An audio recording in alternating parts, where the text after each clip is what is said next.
Everyone, this is Patrick Donahoe. Thank you for tuning in this week.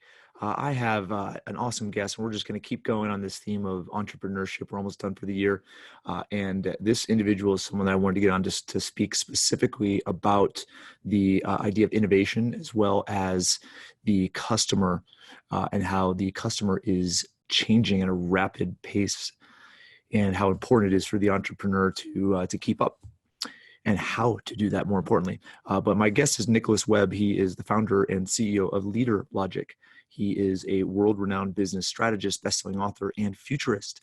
As an inventor, Nicholas created one of the first wearable technologies and one of the first smallest medical implants. He is the founder and CEO of Cravve, a top business growth consulting firm. And he has been awarded over 45 patents by the U.S. Patent and Trademark Office for a wide range of cutting-edge technologies. He is the best-selling author of several books, What Customers Crave, How to Create Relevant and Memorable Experiences at Every Touchpoint, and his new book, which just came out in end of 2019, September 2019, which is called The Innovation Mandate, The Growth Secrets of the Best Organizations in the World. So you guys welcome my very special guest today, Nick Webb.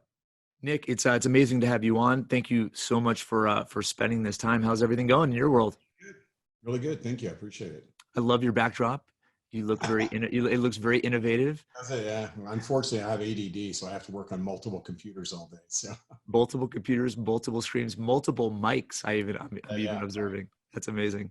Well, Nick, we've been spending a lot of time on the podcast learning about so many different aspects of entrepreneurship.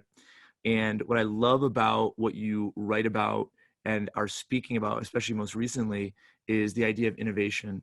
And I mean, I think it's clear to everyone that we are rapidly advancing as a society. And it's kind of like we're being unconsciously conditioned to buy differently, to get our news differently, to be entertained, manage our money, learn. So in your book, you talk all about this. So you make the case for innovation being that variable that distinguishes successful and unsuccessful companies. So can you expand on that for us? Yeah, absolutely.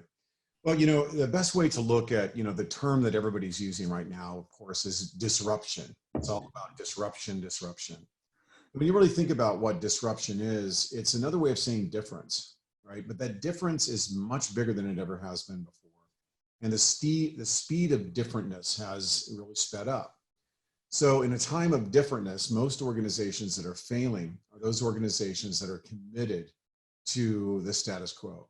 And so what I found after researching, 3 years ago, my book, What Customers Crave, and more recently, my book that was just released, The Innovation Mandate, I found that the best organizations, without a doubt, are those organizations that understood their customers better. They rapidly developed new business models, new economic models, new products and services. And as a result of that, they're absolutely growing like at a rate that is hard to believe. Whereas these large established companies, Toys R Us and Sears and others, are failing at mathematical certainty. So how do you define or characterize innovation?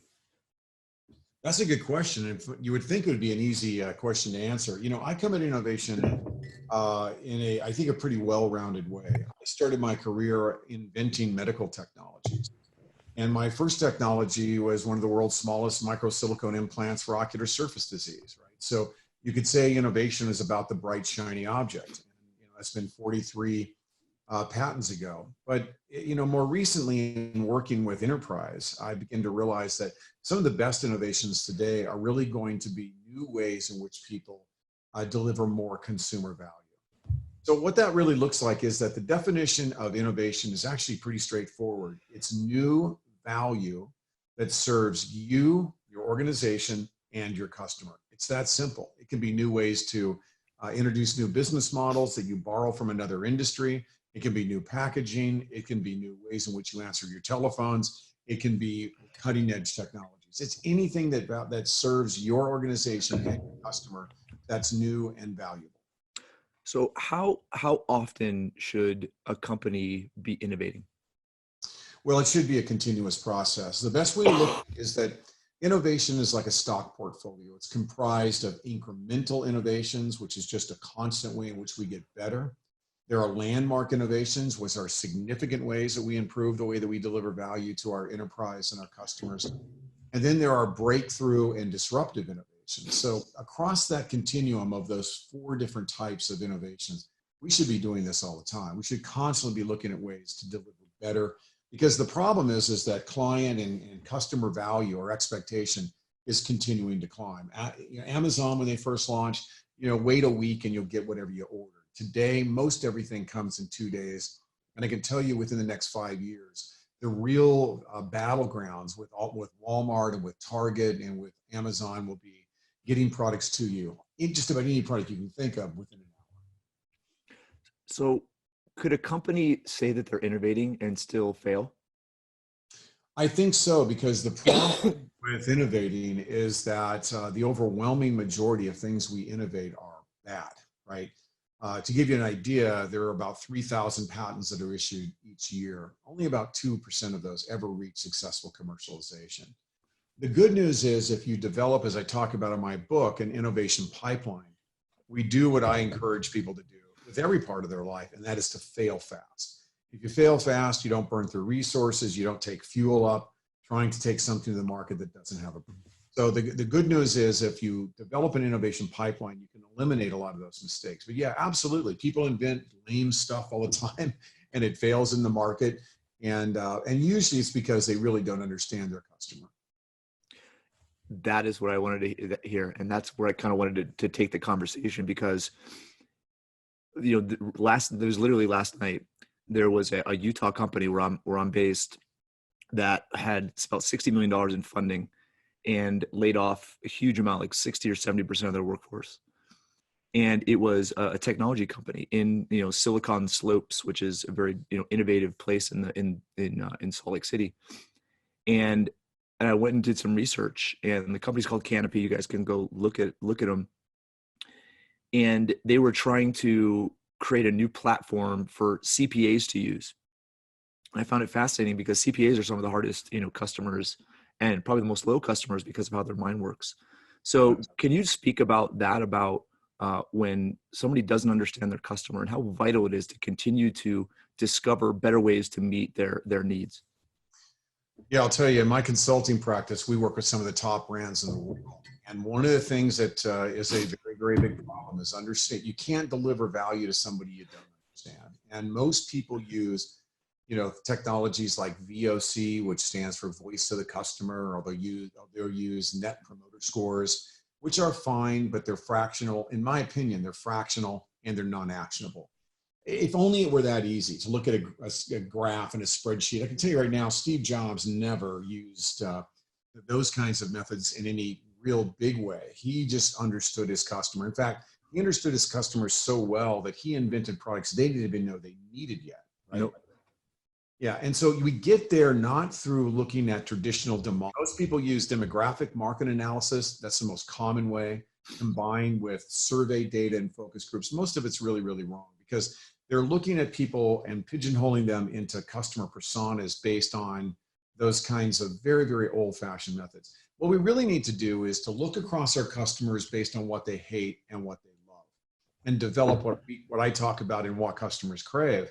I talk about hate-love personas. And then in the innovation mandate, I talk about how do we weaponize those understanding what customers hate and love.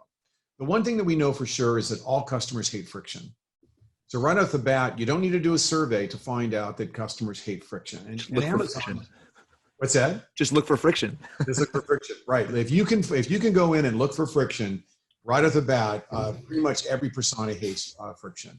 Across most personas, they hate the lack of relevancy. It has to be relevant to them. It has to be customizable in many cases.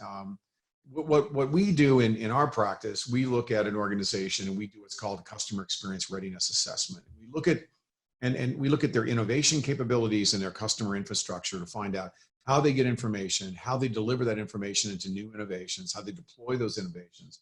And so you have to kind of do it like a medical pathway. You start with a good diagnosis, understand where there are resource tools and system gaps, and then you build out a fast and fluid, agile roadmap that allows you to actually go in and do the stuff. You're not going to get it through graphs and spreadsheets and the traditional things that we've done. It just unfortunately doesn't work that way. Yeah, it's amazing where, and you've had economic law for a really long time, and there's, Say's law, which is fascinating to me because, you hit the nail on the head with Steve Jobs. It's like customers don't want products, right? They want solutions, right? They want to feel a certain way. And if you can connect with that and always be seeking for ways to do that, and that I think is one of those, special variables about successful innovation. Absolutely. And again, I mean, if you took a look at what it has to do with the moments, right? Like if you look at Spotify, Spotify didn't invent the in music, right? They invented better moments of music. Netflix didn't reinvent, video. They created better moments of movies. Amazon created better moments of merchandise, right? And Apple created better moments of machines. And I could go on and on and on. It's about the moments. How do we look at those 5 touch points, the pre-touch moment, the first touch moment, the core experience, the last touch, and the in-touch moment, and understanding that across a range of personas to invent perfect and beautiful experiences. And when we can do that, the impact to an organization is incredible. In fact, 85% of the top brands in the world are using CX, customer experience innovation, as their primary way that they drive sustainable growth and profitability. So, Nick, what are ways? Because this is fascinating, we've touched on a few of these things over the course of this season. It sounds like you have some tools, some resources, and parts of your business revolves around helping entrepreneurs, helping companies to take what we're talking about philosophically right now and actually make it a reality. So would you speak to some of the things you're doing to help companies? Yeah, the first thing that we do is that the problem is that there is this sort of disruption, evolutionary curve with both entrepreneurs and large companies. We start our businesses because we're very, very focused on the customers. We know those customers. In many cases, we are those customers. We're the skateboarder that invents the new skateboard. We're the insert whatever, right? So we tend to be very customer centric, and that is what started the growth. And that's what started us on a trajectory of growth. Then we realized that we need to innovate. We need to go beyond just what we launched with. And so again, we focus on innovation and we focus on customer. And during that period of time, organizations enjoy a predictable growth. Then they begin to realize that, gee, now we're a business and we need to create the infrastructures, the HR, we need to look at insurance, we need to look at facilities, we need to look at all of the complexities that create the substrate for running a business. And so we become operational. Yep. And what happens during that period of time, if we're not careful, is we take our gaze off the customer.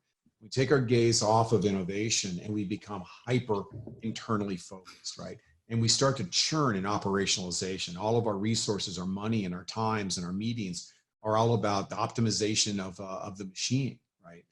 And that's where we start to see what we call scale fail, where we start because we lost sight of what got us there in the first place. And so what we like to do is to look at entrepreneurs and businesses and we don't do, frankly, we primarily work with larger organizations, but we do some work with startups and medium-sized companies, is we take a look at their current state of innovation and customer experience readiness, because we are in a customer experience economy, a frictionless economy.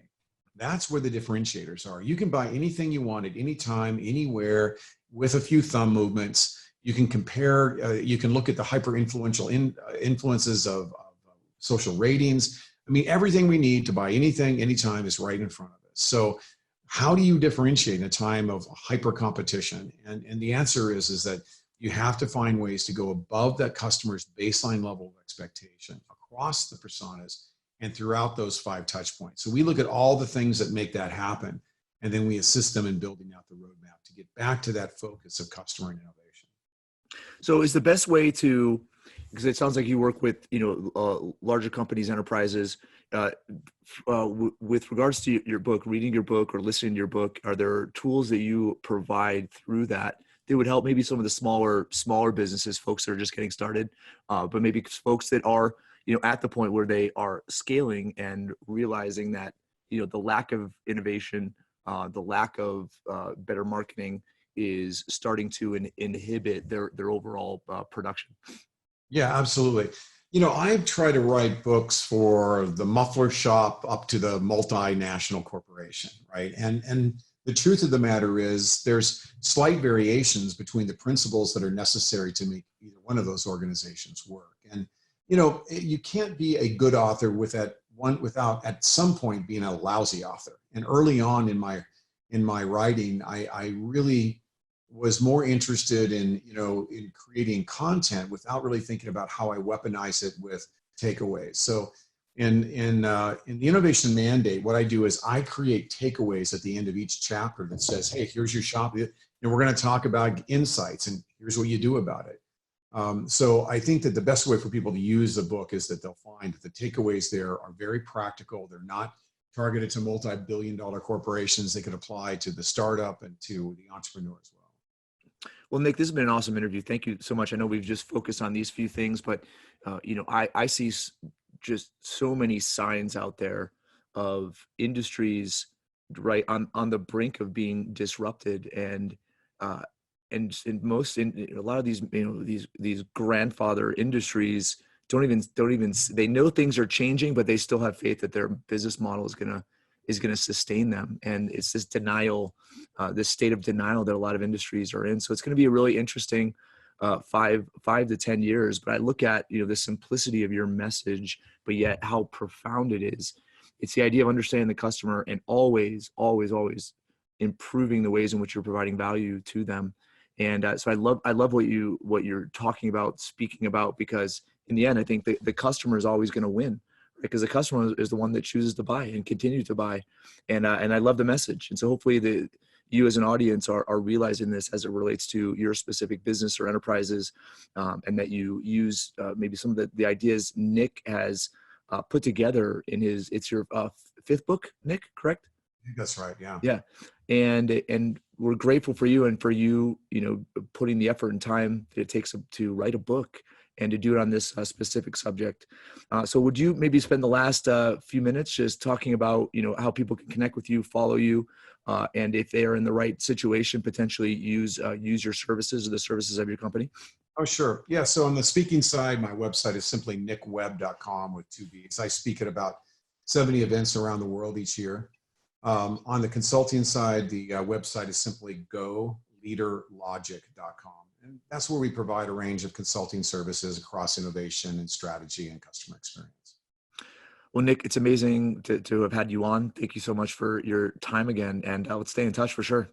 Sounds great. Thanks so much for having me. I really appreciate it. Okay, thanks. Bye-bye. Bye.